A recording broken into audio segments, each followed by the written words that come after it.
Hi everyone! 5 years. Introducing Jazz. How are you doing? I'm fine. I'm not that good in front of the camera. No, so you're you'll have perfect. to bear with me. Today we're gonna do the video of how we met. I know a couple of you wanted to know how we met, so we're gonna tell you the story of how it all began. Yeah, the exciting story. The trials and tribulations. So how did we meet? How did we first meet? Yeah. So the first time I remember seeing Primrose was when she first started working at the same place as I did. So I spotted her a few times. We never really worked together. So I remember just seeing this girl with lots of makeup, always her hair done, and always reading an OK magazine or a Hello magazine. And I thought, oh, she's cute. So every single time when I did get a chance, I'd always try and say hello or make an issue of starting a little conversation. So at that point I thought, okay, maybe I'm not going to really see this girl a lot, but when I get a chance I'll try and show that I'm around. Then all of a sudden, one of the days I think I did some extra hours at work. And I think you're overtime, isn't it? And then you ended up working on the same line as me. We ended up running for the whole day together. Yeah.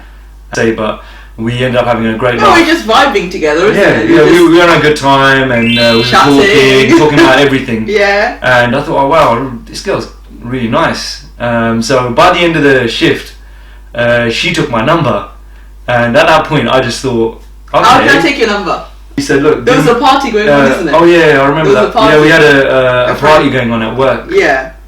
And she was like, look, give me your number and maybe we can all meet up and go together. So I said, I was thinking him. I was thinking him. Yeah, I thought, okay, let's do that then. Because obviously for me, I thought she was cute anyway, but she took my number. I thought, wow, okay, that's quick. So she took my number. So at that point, we met up for the party. We went to the party, and but leading up to the party, between that, say, 2 to 3 week time frame, we started texting each other. And obviously the texts got really frequent, and at that point you could tell that there was some chemistry as well. Yeah. And I was thinking, oh, like, what should I do now? Because should I ask this girl out? Because I don't really want to get into a relationship with someone at work, which might cause issues at work. Yeah. And also I don't really want to mess around at work, because I was thinking about getting married at that time. Because coming from an Indian family, I was thinking I need to find a wife soon. So I'd already had a trip booked with my parents in the September of that year. So we hooked up in April and got together. And in that September that year, I was going to India to find girls to get married to. What I had thought was going to happen. So then from there. Didn't I say to you, when are you going to ask me out or something like that? Yeah, from there she texted, over those 2 week period, she just said to me blatantly, look, when are you going to ask me out? Because we had texted for like 2 weeks constantly. And I said, oh, okay, how about next Monday or something? I'm free. We could meet up. And she was like, okay, cool. So all of a sudden a date was set. And I'd said to a friend at work before that I don't know if I should really go out with this girl, because I can't really drag her along and then be looking to get married, and I don't want to mess about no more, because those days are over for me. I want to get married. I don't want to I don't want to drag anyone along through the dirt. It's not fair. And my friend was like, nah, but she really likes you. She told someone that I know she really likes you. You should ask her out. I was like, nah, man, come on. I'm not like that. I'm not into. I don't want to do that now. I've had enough of that. I was 25 at the time. I thought, nah, I've had enough of enjoying myself like that. I don't want to do that, and especially not at work. And she seems like a nice girl, so I don't want to do that. So anyway, that once he said that to me, then I think that was enough for a push. So once she said, when are you going to take me out, I thought, okay, let's do it. So we that was it. And then so she basically asked me out. I didn't really ask her out. When you see something you like, I don't see the problem. Just so I say it like it is. So it's not. I didn't really have to do anything. It wasn't a leap year. It certainly wasn't a leap year, but she just jumped the gun and said, look, when are you going to take me out? He wasn't going to ask. So I liked him, and I could see that there was chemistry. So I didn't mind that. I preferred that. Yeah. And then obviously that's when the whole excitement began of our thrilling relationship, and thinking, wow, like this is amazing. Like, what's going on here? So did you go on our first date? Do you remember? I remember, yeah. We were in Richmond. We were all bar one in Richmond, and we had such a good time. We laughed the whole 2-3 hours. That was like, whenever we're together, we're always laughing, isn't it? Yeah, we're always laughing, and it's always a good time. And Jazz is really easygoing, and he's really funny and outgoing, and he's just he's a good guy. Yeah. He makes everyone funny. Yeah, he makes everyone feel really comfortable. So it was really easy to be with him. But yeah, we went all by one, and we laughed the whole night. It was really good, wasn't it? Yeah, it was great. It was a really good time, and even I remember, like, we were sitting with this where we were sitting. There was two of us, and on our opposite to my left, there was another lady who was a bit older, a little bit older, say like in her 30s, with another guy, and it looked like they were just. And she was really funny. You could tell she was laughing and joking, but we were having our own laugh, and we were laughing constantly, having a great time. And the lady basically turned around once the guy went to the toilet and said, "Oh, you guys look like you're having a really great time. I just want to say, you make a really nice couple." And I was like, wait a minute, this is our first date? Yeah. And I looked and I told the lady that, and she goes, "Wow, I swear I thought you guys were like a couple." Yeah, she's been together for a long time. So I thought, whoa, like, when I looked back at it, I said, because I'm quite philosophical, and I'd say I'm a little bit spiritual, just like Primrose is, because being from the Sikh community, and I just felt like that was a sign from God, maybe at that time when I look back, that maybe that was a vision of God saying to me that you two are meant to be together. Yeah, definitely. So I just turned around and said to the lady, "Look, this is our first date," and she cracked up and she goes, "Wow, really?" I was like, "Yeah, this is our first date." She's like, "I swear you guys look like you're so good together." And I was saying to her, like, "You're having a great time with that guy." They were really loud. You guys were really great together as well, because they're really loud. And she goes, "No, she goes, we're not together, we just work together, we're just going out for a few drinks." And I was like, we work together too. I was like, we work together too, and whatever. It was really a weird situation to all of a sudden have someone on your first date turn around and say to you that you guys look like you're great, you look really suit each other, and you look like you're having a great time. Yeah. I thought that was a bit. Exactly. That was a bit weird, but maybe that was a sign. Yeah. But then after that, we just started going out a bit more, isn't it? We started seeing each other quite often. We saw each other quite frequently at that point. I think we were just enjoying each other's company a lot. Yeah. Isn't it? Because we're into like similar music, we're into similar things, and I introduced her to like Indian food properly. Yes. She never ate lamb curry, and I showed her what a good lamb curry tastes like, and now she loves lamb. I love lamb, yeah. But then I never liked steak. Yeah. I love steak. He used to eat steak, so I was like, right, we need to go and eat some good steak, and now he's like, But yeah, we laughed a lot, and it was a really, really, really good time, isn't it? Yeah. But an awesome first date, and like I said, we probably saw each other every other day then after that. Yeah. And I don't know, at that point, I don't know why I allowed it to happen in a way, because I thought I couldn't really lead this girl on, and maybe I should have kept my distance a bit more at that time, because of obviously my stereotypes and how I thought about who I should be getting married to, and knowing I was going to India in September to maybe even look at a few girls, even because I was such a good Indian boy with, and obviously I'd listen to my parents to make them happy as well, But you were honest from the off, isn't it, really? Yeah, I told her from the start that I don't know if this is going to go anywhere, so don't have any expectations, because my parents, Indian people, don't mix. Yeah. So I kind of said that from the start, because I didn't want her to feel like there was any expectations at that time.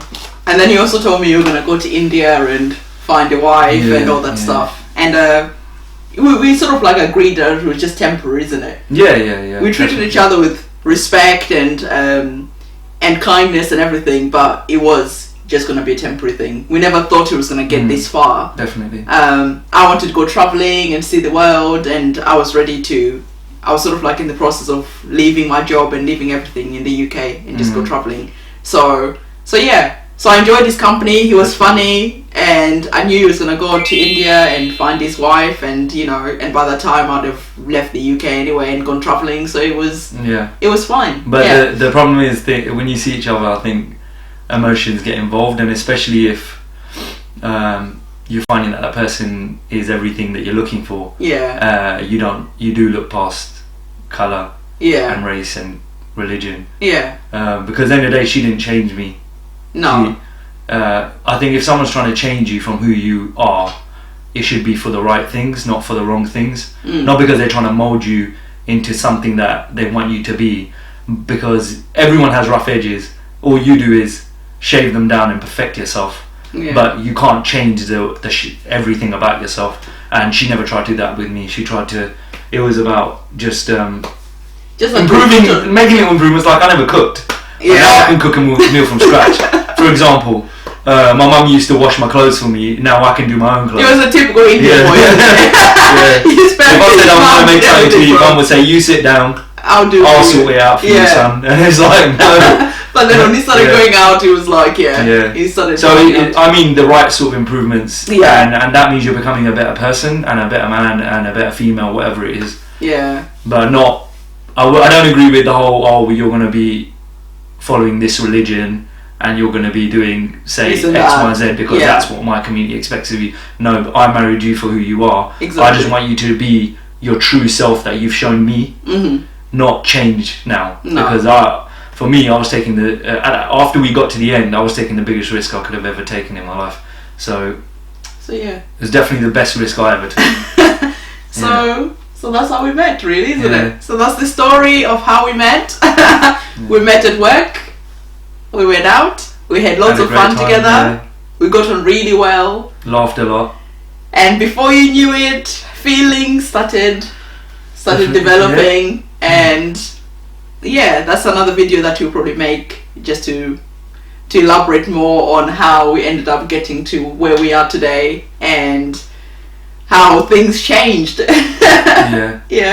Definitely. That's for another time. I don't think we want to elaborate on that. Exactly. We don't want to keep you for really long. We just wanted you to know how we got together and how we first met. And before we got, were you like attracted to like different colours and stuff like that? Because there's lots of people ask that. Black women. Yeah, black, white, whatever. Or you just. I don't discriminate. No, I do. No, I'm the same. I'm not very picky. No, I didn't. If it's a question of being attracted to black women, or just any colour. Oh, is it any colour? Yeah. Yeah, I was attracted to women. Whoever looked good to me. It didn't matter if they were black, white, yellow. It didn't matter as long as they were good looking and good in the way that they dressed. And they were good looking to me. Indian, whatever. They all look good. Yeah. For you, it was more like character, isn't it?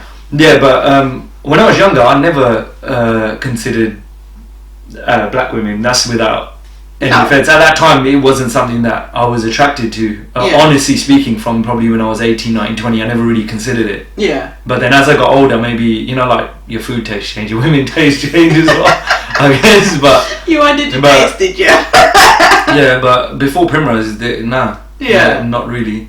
Then the same for me. I never really went out specifically to find an Indian guy or anything like that. It was, again, if the person was good to me and if we got on, and it was just like more about chemistry rather than just like religion, colour and all this stuff that people care about. It was just more about the person and whether we had fun together. Yeah. So I had to teach her the difference between like different ages. She thought we were all one, and I'm not related to Osama bin Laden. I know we wear turbans and long beards, but that's someone completely different. I was never really that interested. I don't know, it was just never something that was important for me to learn. But it's self-improvement, isn't it? You end up improving each other. Everyone, you're learning. I like learning about different cultures, and that's because of the matter. Like, I went on lots of holidays to different places, and I enjoyed immersing myself in their cultural things. Yeah. Because you learn, you become a better person off doing it. That's it. I don't want to be narrow-minded and think I'm from Hounslow and all I know is London, and